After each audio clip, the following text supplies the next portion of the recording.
Hello guys, welcome back to today's mini vlog. ఈరోజు మన వీడియోలో మా ఇంట్లో వరలక్ష్మి వ్రతాన్ని ఎలా చేశారో మీకైతే చూపిస్తున్నాను.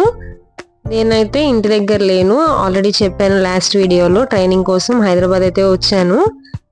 వరలక్ష్మి వ్రతం రోజున మా అమ్మ చేసిన పులిహోర, గారెలు, పరవాన్నము అలా అన్ని ఐటమ్స్ అయితే చాలా మిస్ అయ్యాము ఈ వరలక్ష్మి వ్రతం రోజునైతే.